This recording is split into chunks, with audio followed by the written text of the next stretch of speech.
বানুকে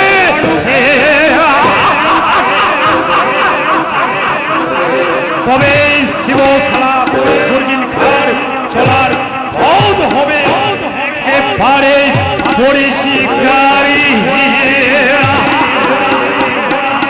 নিজের ভাগ্যকে শুভ্র সান্ন করার জন্য শিবশালা গুরগিন খা পরিণত হয়ে গেছে।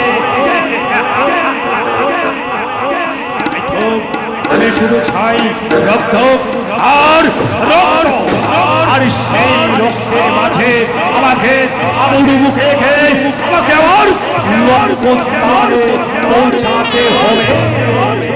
স্বাধীনতার শৃঙ্খল ভেঙে দিয়ে আমাকে আমার ছয় মকট মাথায় পরে নিতে হবে।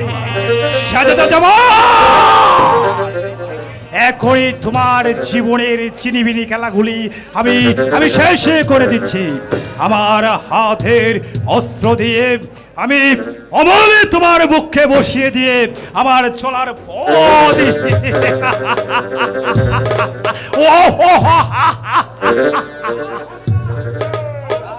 না, তার হবে না গুরগিন খা। কেন উজির সাহেব? আমার স্বপ্ন বাস্তবে পরিণত হবে না। কেন উজির সাহেব? পালিয়ে গেছে, পালিয়ে গেছে, পালিয়ে গেছে। সর্দার ইব্রাহিম জামালকে নিয়ে পালিয়ে গেছে। জামালকে নিয়ে পালিয়ে গেছে? আশ্চর্য ব্যাপার, এ যে আমি ভাবতে পারছি না। শত শত পাহারা থাকা সত্ত্বেও সর্দার ইব্রাহিম কেমন করে শাহজাদা জামালকে নিয়ে পালিয়ে গেছে। আর আমিও তাই ভাবছি গুরগিন খা। বেঈমান ইব্রাহিম, তুমিও আজ এই গুরগিন খার হাত থেকে রেহাই পেয়ে গেলে। যদি তোমার ষড়যন্ত্রের কথা আগে বুঝতে পারতাম, তাহলে প্রথমে আমি এই কাজটাকে শেষ করে দিতাম। মনে রেখো গুরগিন খা, এই ইব্রাহিমকে বিশ্বাস করা আমাদের বড় ভুল হয়ে গিয়েছে। কামালকে হত্যা করার পূর্বে এই বেঈমান ইব্রাহিমকে বন্দী করা উচিত ছিল। এ ব্যাপারে আপনি নিশ্চিন্ত থাকুন উজির সাহেব। সে যেখানে লুকিয়ে থাকুক না কেন, এই গুরগিন খা যেমন করে হোক তাকে খুঁজে বের করে তারপর একে আমি করব আপনার সম্মুখে হত্যা। তাই করতে হবে গুরগিন খা। সেই বেঈমানদেরকে সমূলে ধ্বংস না করতে পারলে আমাদের সকল কল্পনা যে ব্যর্থ হয়ে যাবে। না উজির সাহেব, না, আমরা যে স্বপ্ন নিয়ে চক্রান্তের আগুনে দাবি দিয়েছি তা কোনোদিন ব্যর্থ হতে দেব না। আমাদের সংকল্পে আমাদেরকে জয়ী হতে হবে। মনে রেখো গুরগিন খা, যদি শত্রু দল আমাদের দুর্বলতার সুযোগ পায় তাহলে আমাদের ধ্বংসকে কেউ রোধ করতে পারবে না।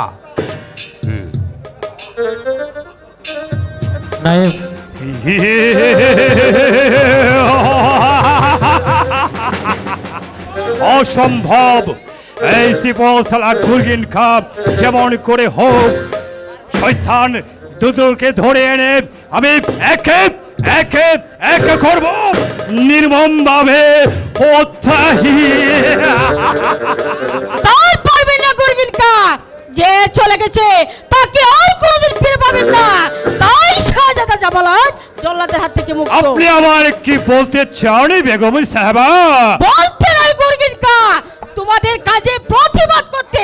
অর্থ খোদা যার ভাগ্যে বিদ্ধ লেগেনি, শত চেষ্টা করলে কেউ তাকে মারতে পারে নাই। তাই জামাল আজ ওই জল্লাদের হাত থেকে মুক্ত। তবে কি বেগম সাহেবা বলতে চান আমরা শাহজাদা জামালকে হত্যা করার ষড়যন্ত্র করেছি? নিশ্চয় করেছেন।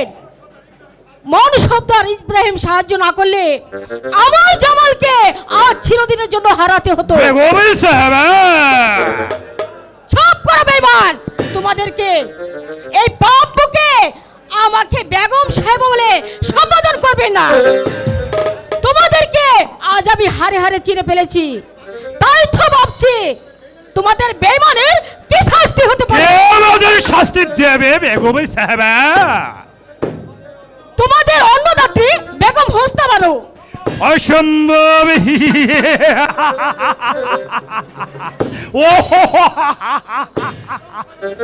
বেগম সাহেব হয়তো একথা জানেন না যে আপনার হুকুম তাবির করার মতো আজ এই নবাব মহলে কেউ নেই।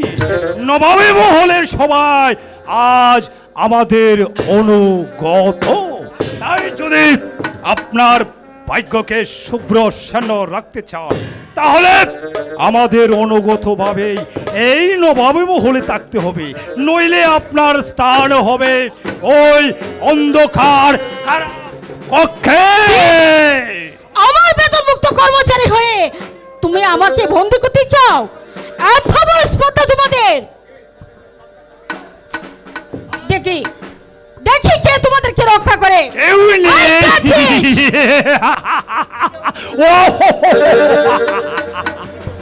কেউ নেই, কেউ নেই বেগম সাহেবা।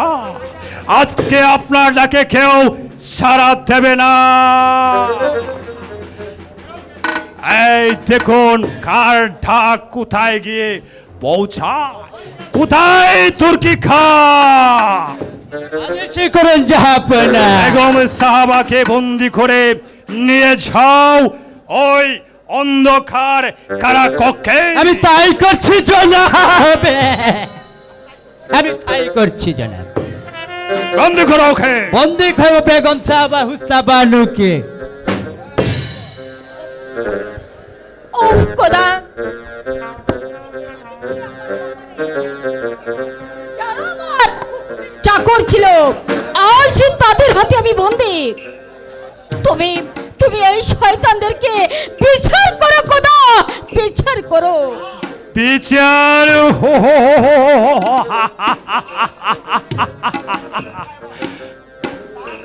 তা আপনি আর সচক্ষে দেখে যেতে পারবেন না বেগম সাহাবা। জানি বেগম সাহাবা এই অন্ধকার কারা কক্ষে বসে বসে ওই খুদাকে গিয়ে স্মরণ করুন, গিয়ে নিয়ে যাও তুর্কি খা। না, কেউ তাকে কারাকক্ষে নিয়ে যেতে পারবে না পিতা। আমি রক্ষা করবো আমার আম্মি জানকে। তুমি এখান থেকে সরে যাও। তা হয় না পিতা, আমি বেঁচে থাকতে আমার অন্নদাত্রী মাকে কেউ অন্ধকার কারাকক্ষে নিয়ে যেতে পারবে না পিতা।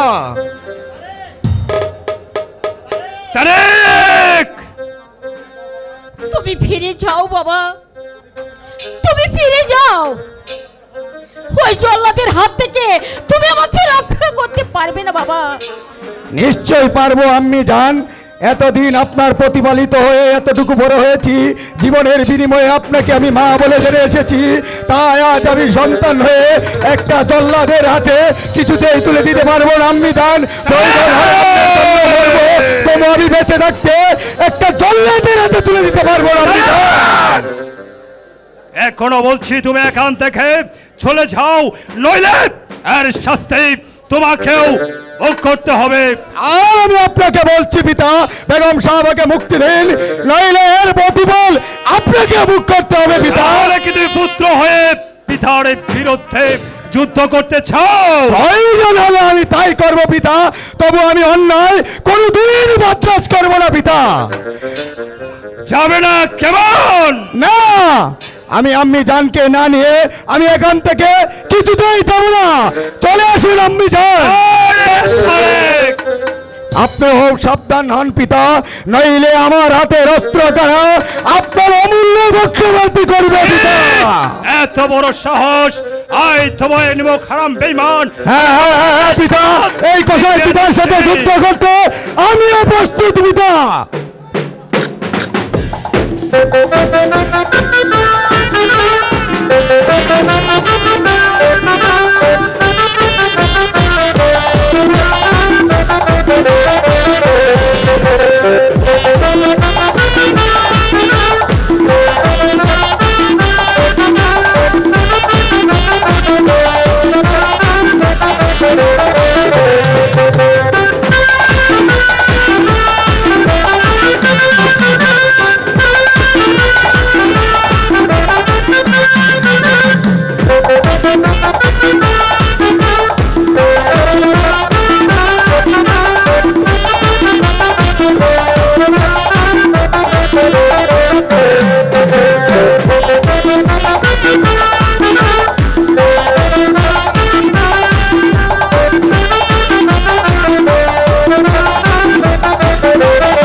তোমার আম্মি জানকে নিয়ে যাও তুর্কি খা।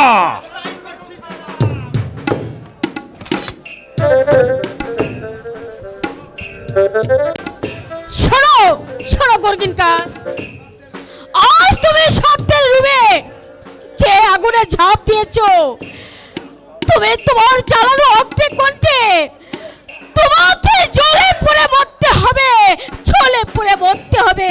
চলো চলো গুরগিনকা। আর তুমিও আমার চোখের সামনে থেকে দূর হয়ে যাও। ভবিষ্যতে আর কোনোদিন তুমি আমার কাজে প্রতিবাদ করতে আসবে না, তাহলে আমি তোমাকে পুত্র বলেও ক্ষমা করব না।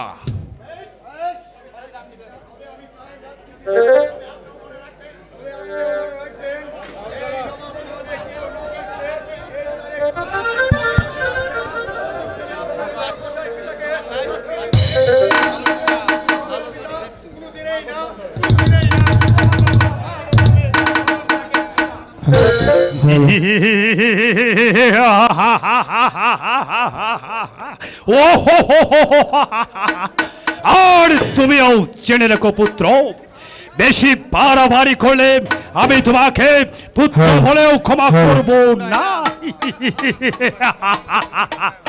শুধু তুমি কেন পুত্র, যদি আমার কাজে এতটুকু বাধা সৃষ্টি করে যে মা আমাকে 10 মাস 10 দিন গর্ভ ধারণ করেছে, সে যদি আমার স্বার্থে এতটুকু আঘাত করে, আমি সেই গর্ভধারিণী মাকেও হত্যা করতে কুণ্ঠিত হব না।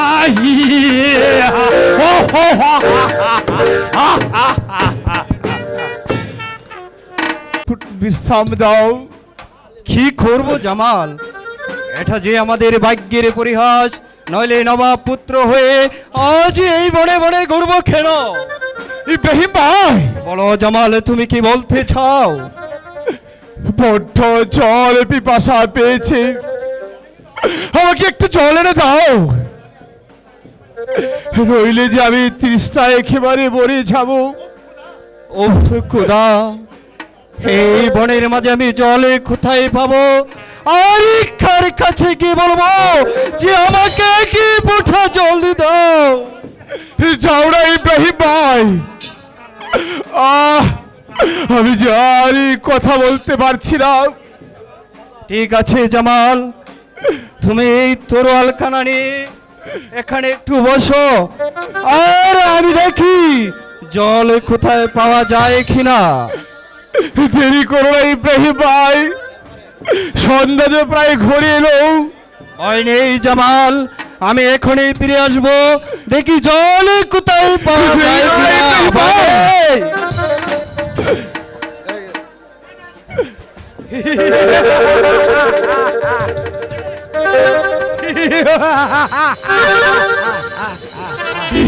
এই গুড়ছঙ্গালার বাঁচে মানব আছে দেখছি। কিসের অট্ট হাসি শোনা যাচ্ছে? তবে কি আমি ধানবের আড্ডায় এসে পড়েছি? না না না, আমার যে বিশাল ভয় হচ্ছে। ইব্রাহিম ভাই, তুমি তাড়াতাড়ি ফিরে এসো। ইব্রাহিম ভাই,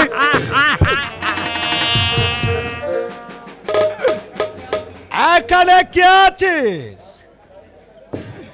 আরে আরে তুই এখানে কি করছিস? হ্যাঁ দেখছি মানব আছে। বলো তুমি কে? বনরাজ আছি, লেকিন আমি এই বনের রাজা আছি। বল বল, তুই কে আছিস? আমি তোর ছোট লেখা হুশিয়ার ছংলি, সরে যা আমার সামনে থেকে, নাইলে তলোয়ারের আঘাতে তোকে আমি হত্যা করবো। হুশিয়ার লেখা, ऐसा হিম্মত আমার বনে আসিয়া আমাকে দমক করিবে, আমি তোকে জানে দম করিয়া দিবে। হুশিয়ার ছংলি, হুশিয়ার লেখা, তোকে আমি প্রাণে খতম করিয়া দিবে। ওরে ছেলে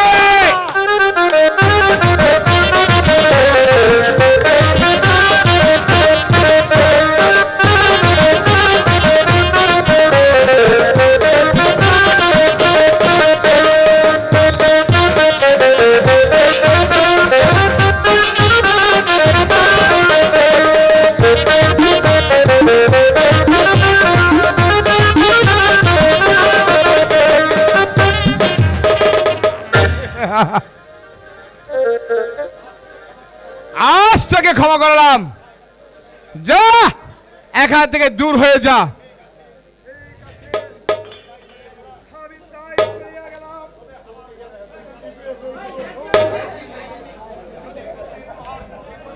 তুই আমার ভণ মাঝে আসিয়া তো যে কোনো বিপদে পড়িস তাহলে এই ভণরাজকে স্মরণ করিবে, আমি তুহাকে উদ্ধার করিয়া লিবে, আমি তুহাকে উদ্ধার করিয়া লিবে।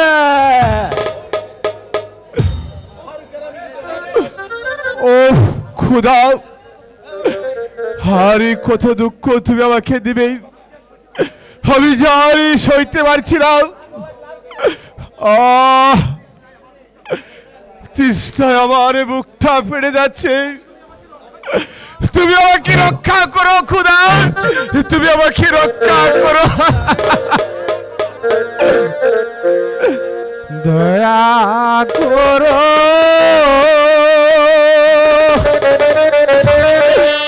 দয়ার খুদা গো,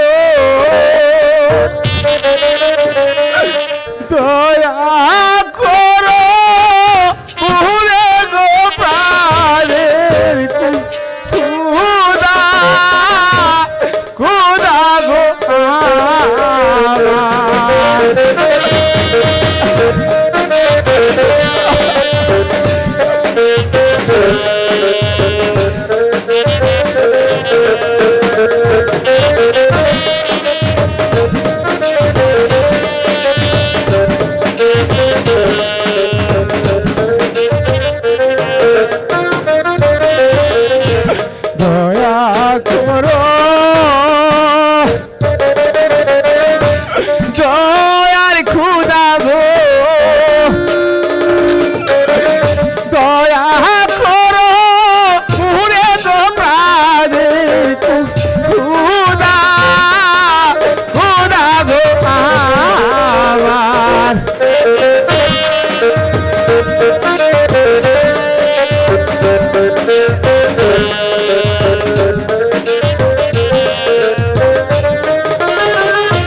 আমার।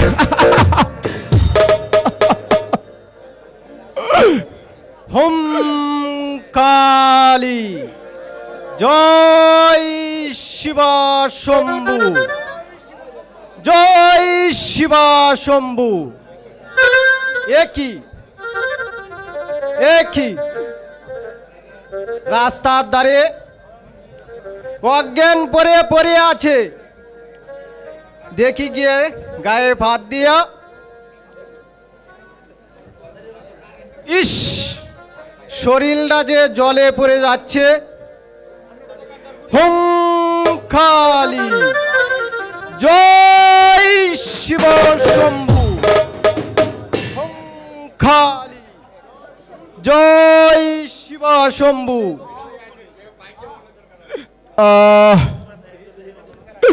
কে তুমি বাবা? আমি এক সংসার ত্যাগী সন্ন্যাসী। তোর ডাক শুনে আমি আর টিকতে পারিনি। বল তোর আসল পরিচয়, বল তোর আসল পরিচয়। রাজার দুলার হয়ে আমি গো